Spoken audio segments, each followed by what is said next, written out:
What's going on, guys? Welcome to another episode of You for Tower of God Season 2. This is episode 26, and with me, as always, I have Blue Spade. Yeah, the final episode of season two, which it's pretty much like the entire episode is an epilogue episode, with Bomb escaping that cavern that's about to be destroyed after his confrontation with Refugio. Um, of course, I think at the start of the episode, like they were about to be captured by some of the rankers, but for whatever reason, they get called back with someone from I don't know who it was. Like it's not really clear. It's I think it was people who were initially running the workshop battle, but then they get stopped by someone. I think somebody who works with the royal family or something like that. It's not really clear. Yeah, I think isn't it that one guy that was the guy that was smoking the cigarette or Yeah, like, that's him, but we don't really get it's this is the kind of the problem that I had with this season is that we get to see a lot um I guess you could say a villain like characters, but we don't really get to know much about them uh outside of the other main cast members. well, yeah, I mean, well, speaking of that too, there's even like I guess a tease for a potential season 3 with a villain character that I guess is going to show up in the future. Uh, I forget the guy's name, but the guy that likes always like sucking on a like a sucker. He goes to this place and it looks like he's in hell. Honestly, like I don't know, I forget what this place is called. But he visits this guy and he tells him, I guess about like what happened with the workshop battle and that I guess that Bam is eventually going to be coming for him. Uh, Yeah, they yeah, I yeah, guess. they keep talking about this thing called the Hell Express, which of course we'll get to Yeah, it a little bit later. But much of it focuses on the reunion with Almond as old, with his old and new team, celebrating their victory at the workshop battle. Um, and of course, Endorsi does go on that promised date with Bomb in this episode. Of course, Bomb himself, like he's never. This is his first time going on a date, and he didn't really know. It's obvious he didn't. He clearly didn't even know how a thing like this even worked. Of course, he did end up getting a kiss on the cheek by Endorsi. yeah, um, yeah. So and he basically says like something like he's going to keep climbing the tower, like to try and uh he's going to try to find. I guess he's still determined to try and find Rachel. Yeah, and of course, Endorsi even knows this too, despite the fact that she's uh, I don't know. It's like it's weird. Her desire to be in a relationship with Dom, kind of came out of left field. Yeah, As soon it as she wasn't really. I don't think it was really like implied in season 1. Um, but I think like her only. I don't know. It just seems like a crush to me. Like I mean, I guess it's somewhat of a crush, and just that she. I don't know. She likes him or like his personality or like what his personality was. I guess before he became Viola, but now it's more. I guess reverted back to how he was before. Like in season 1.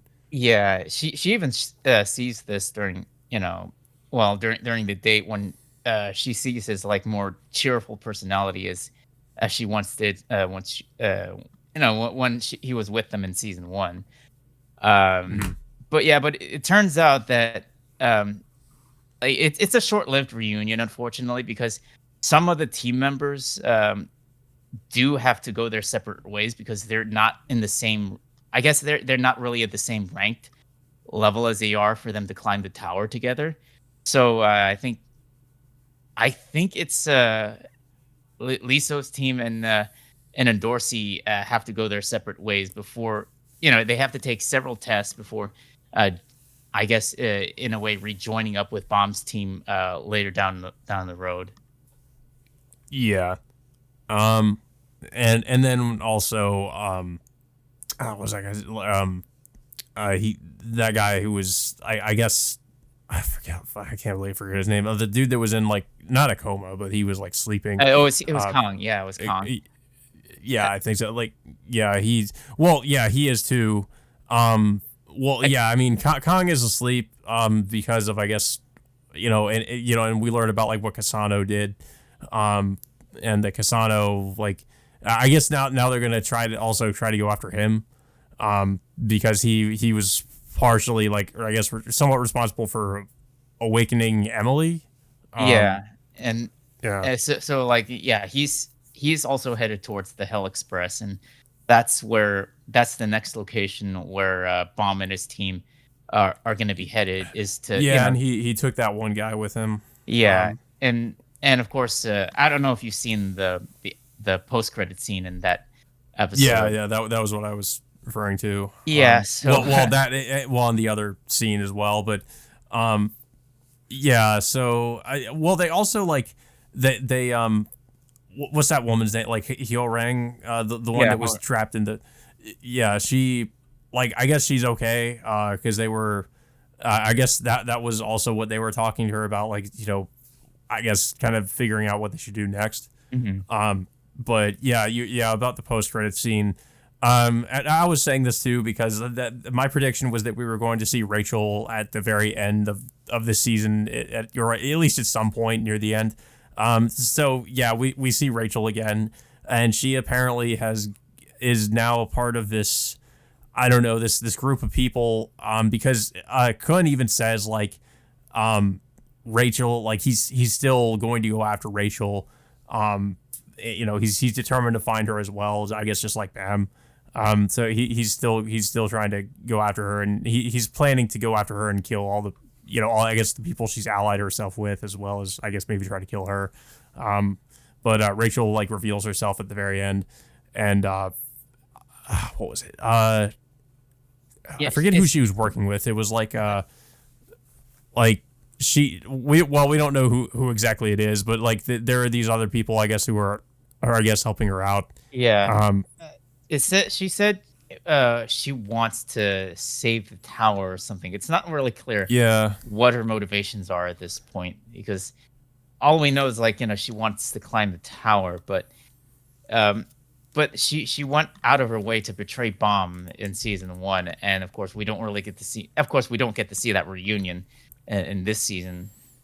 Probably we might see it by the Hell Express arc, in season 3, whenever that's going to be coming out. But it's not. Yeah, it's not. It's we just don't really get to know a lot about Rachel's motivations moving forward at this point. yeah, and that's pretty much where we end off with season 2.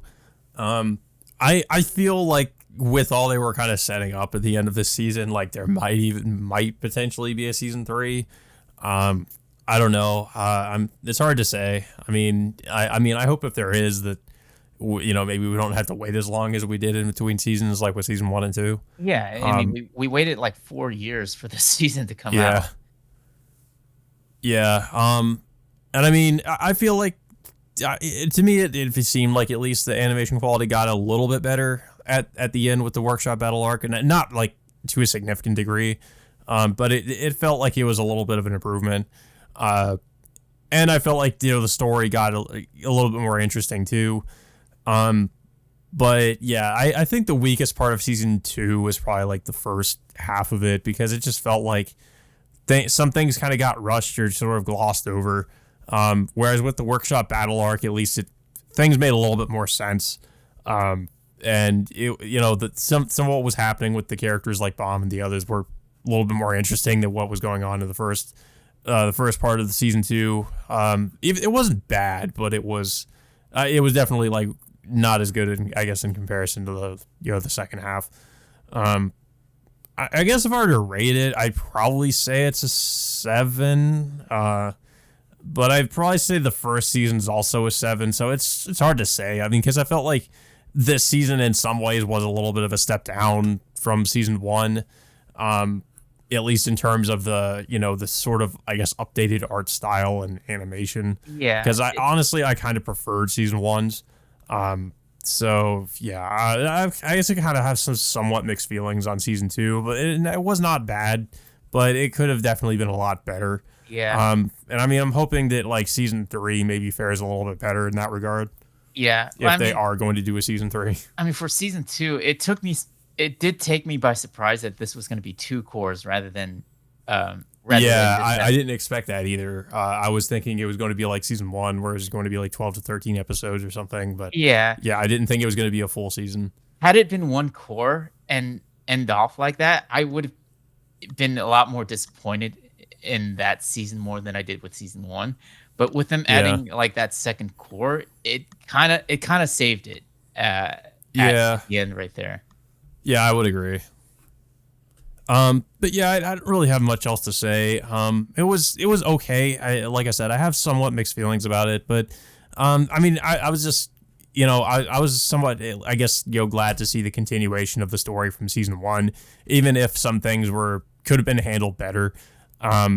It was interesting. I think that one of the other major criticisms I have is just the whole time skip stuff they were doing in season 2. It was just really weird, and it's hard to tell like how much time has passed at a certain point. Like, because at one point they just mentioned like what, like a year or two had passed, and they don't really, and that's the only mention they make of it. And it wasn't really obvious that that was the case. So I don't know. I guess that's my other criticism is this. It feels like it's hard to get a sense of like how much time has passed at a certain point Yeah. in the story. They made it obvious, like, how much time passed Uh, in between seasons, yeah, at the but beginning in of the terms season, yeah, but yeah, like, but like, it took me by surprise when they mentioned that, like, a certain amount of time passed, during while the season was playing out. It just didn't make sense to me, and especially with certain characters not looking older as they should be.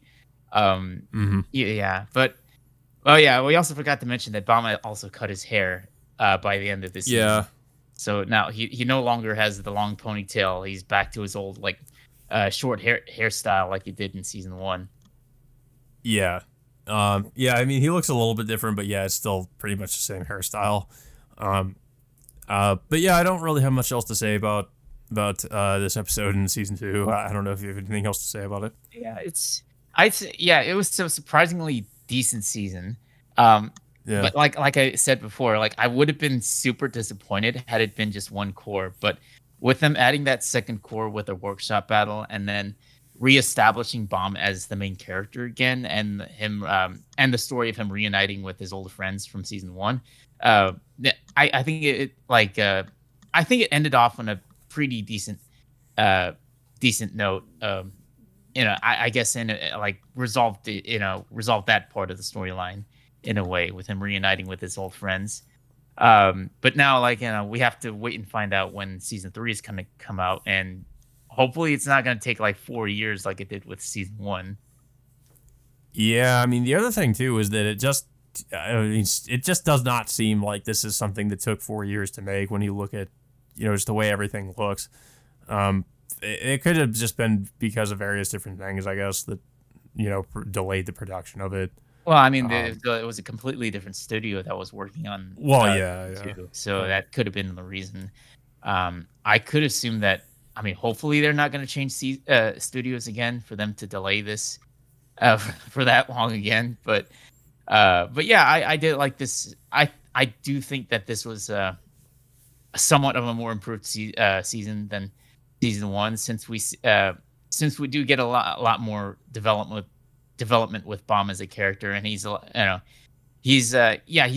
much different than when he was back in season 1, being as like this timid, naive character from season 1. Now he still kind of is in a way, but he's like he has a lot more control with his new abilities now.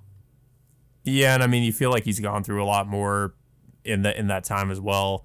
I mean, I like that about his character development, at least, that he's not, he started out like that, but now he's definitely like, he's definitely like kind of somewhat changed because of like what he's been through, and because of Fug having like put him through what they did. But because at first, like, you could tell, it was obvious, like he's very different at the beginning of this season, but now, like, he's yeah, he's much more similar to the original Bomb, but also with that added just experience and everything else. Like, he's not exactly the same. Like, he's not like I guess as naive as he probably was in the beginning of season 1. Yeah. But yeah, so that all being said, guys, until next time, we will see you all later.